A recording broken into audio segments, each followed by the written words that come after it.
وزير مركز رد درينكا جبور مقصود. بسم الله الرحمن الرحيم الحمد لله إله ما هذا المركز ورئيسه ومقالة معان ومقالة هذه هذا قروح بدن ومقالة قبو ومقالة اللي قلنا سنكره عملنا عين كان قبل كسنة وقوم بلاقيها لا يعرقابه مركز رنتي هذه هذا بنقول فرح سنة هاي ما هدنق أن لسوق وبكرني الله يباله وحكلوا اللي تدوينها ريال أفضل مالك استعان مرنه رلين يري لا الرولة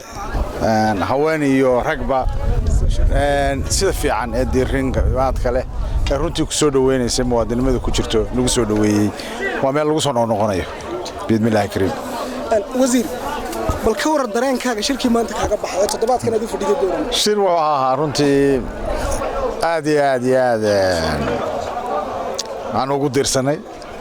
haddaan nahay bahweynta kulmiye madaxweyne ku xigeenka jamhuuriyadda Soomaaliland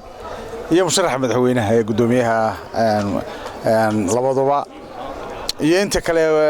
jamhuuriyadda Soomaaliland meel kasta ay joogto ku hilooba xisbiga kulmiye waxa shiraan sugaynay waxa shiraan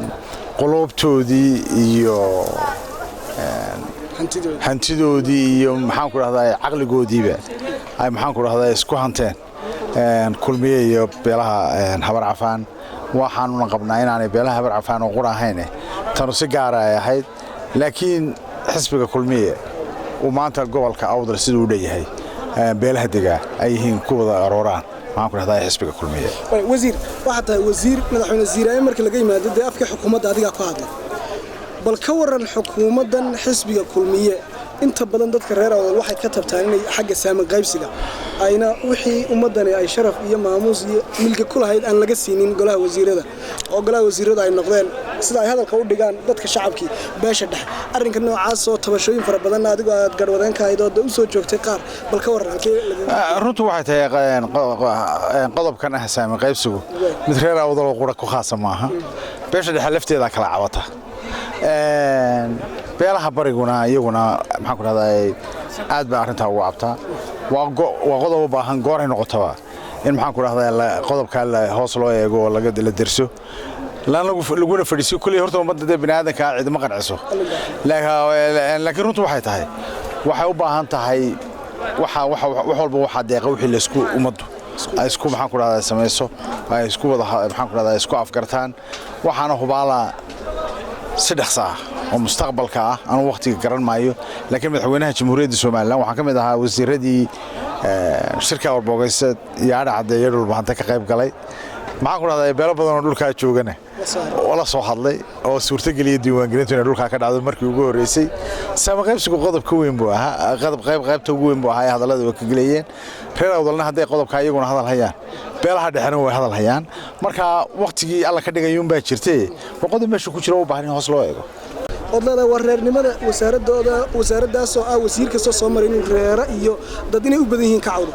wasaaradda warfaafinta waxa la wasiir cadaan wuxuu soo guntaday inuu reeri ka saaro wasiir adiga say kuugu suurta gashay inaad tira war qabiilka bahashan wasaaradda warfaafinta jamhuuriyadda Soomaaliland ee wacyigelinta iyo dhaqanka u qaabilsan dadka Soomaaliland yar iyo weyn oo leeyahay hal laga saaro bahashan reer u badan yihiin wallahi runtu waxay tahay alxamdulillah ilaahay waxay ugu fududaatay wax kale maaha anigu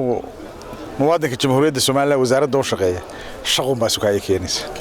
reernimo isuma keenaysa marka ninka reer ama suldaan ama caaqil dabada ku haya ee doonaya ama inuu shaqeysto ama inaanu shaqeysan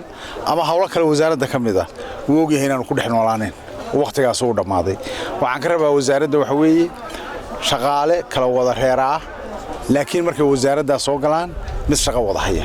waa sida wasaaraddaas kor looga qaadi lahaa sida qaranka jamhuuriyadda Soomaaliland kor looga qaadi lahaa sidii inta halka wada degan ilaa ka bari laas qoray jooga ilaa kala yacdi jooga aw noqdan lahaayeen dad walaala oo yiraahdo fikir war maxaynu ku soo kordhinaa maxaan ku raahdaa wasaaraddan iyo qaranka haddaad aragto nin qabiil iyo waxaan ka sheekeeyaa oo markay shaqo timaado wadaan waxba hayn ninkan waxba hayn inuu ku ag joogo runtii ma aha marka way fahansan yihiin anigu cadaalad baan ka shaqeeyaa ilaahay baa cadaaladda bixiya waxa weeye wax la qarqarinaya ma jiraan waxa weeye wax walba miiskay saaran yihiin hadday shaqaale tahay hadday wax budgetkooda hadday tahay hadday maxaan ku raahdaa wax meesha la qarsoon oo maanta jira ma jiraane baabuurkan maanta wasaaradda warfaafinta wada saaran tahay waa mid shaqaalaheedu dhamay wada saaran yihiin inta ka daadanaysaana ay tahay intii qabiilka ku noolayd inta fuushanaanaysa horumar sameynaysaana ay tahay nin inta doonaysa cadaaladda iyo horumarka iyo wada shaqayn dadku ay dhex u ah waayo dadkan aad arkaysa ee maanta ku wada nool dalkan waa dad wada walaalo runtii waa inaan yaabtigii iyo naabtigii meel argaabikooda yimaada runtii Soomaaliland oo dhan sida u dhantahay Samaroon baa waliba tahriibka ugu horeeyay hadda soo garan maysid ha marka waxa weeye waa inta meel ku wada nool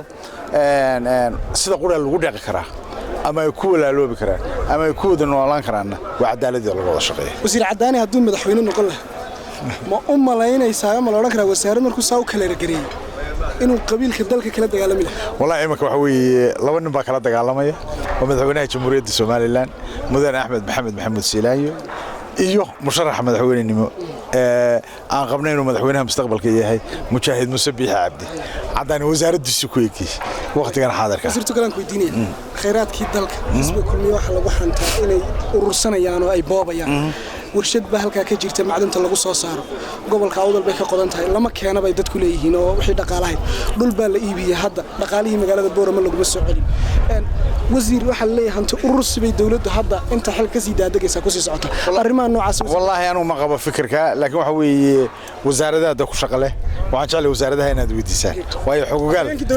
laakiin xuquuqaal si rasmi ah waa run weeye faahfaahinkii baan ahay qodobkan anagu aaminsanay waxa weeye madaxweynaha jamhuuriyadda Soomaaliland ka go'aanay nin jeebkiisa buuxsanaya inaanu jirin ee waxa weeye dalkan iyo dadkan in loo shaqeeyo waxna la geliyo xisbiga kulmiyana waxay geliyeen waxaan intii ka horeysay oo dhamaanay dalkan gelin ka horeeyay gelin marka waxaan qabnaa hadduu qalad dhacana mid loo sameeyay inaan ahayn mid madaxweynuhu ka mas'uul yahay inaan ahayn mid ummaduna way arkaysaa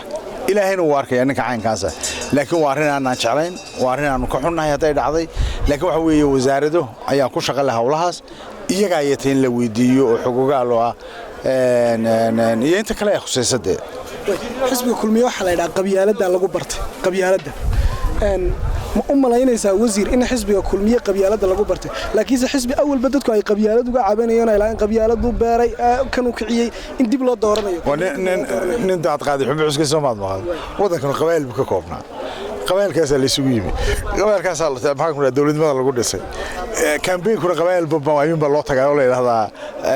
gobolka joogtay dadweynaha joogto waxaan ka qabanaynaa iyo saanu yeelana haddaad aragto nin arag ka maartay markuu wax doonayeen qabiil hor taagan maalinta oo kulmiye arkana yiraahdo maxaa ku qabiil bay hor taagan yihiin waa tuug maxaa doonayaa in waxdo oo kale shandadaadun ka qarso oo run baan u sheegin waxay ceeb leedahayna ma jirto qabyaaladdu waxay xun tahay marka dadka lagu kala soocayo ee lagu kala baabiinayo ee xaq darrada lagu maamulayo laakiin marka la isugu imanayo reernimo iyo qarannimo ila leeyahay war xisbigan ku soo biir ama leeyahay dalkan u dhisano wax ku jira ma jiraan wasiir cadaani ma shaqada umbad Boorama ku timaada mise Boorama waxaad jeceshahay inaad ayaamis ma wallahi waan reerkaygu waxaan jeclahay inaan fasax u nimaadno waa meel ilaahay lagu sugi karo dad wanaagsan iyo dal wanaagsan labadaba ayaan maxaan ku raahdaa qabaa inay tahay waana filayaa qof kastoo jamhuuriyadda Soomaaliland oo Boorama dhowr cisho jooga inuu igu raaci doono fikirka aad badan maasan kaasoo ahaa wasiirka wasaaradda warfaafinta iyo wacyigelinta dhaqanka Soomaaliland wasiir cadaani oo waqtigiisa qaaligu noo horay aan aad uga mahad celinayo wasiir aad baan maasan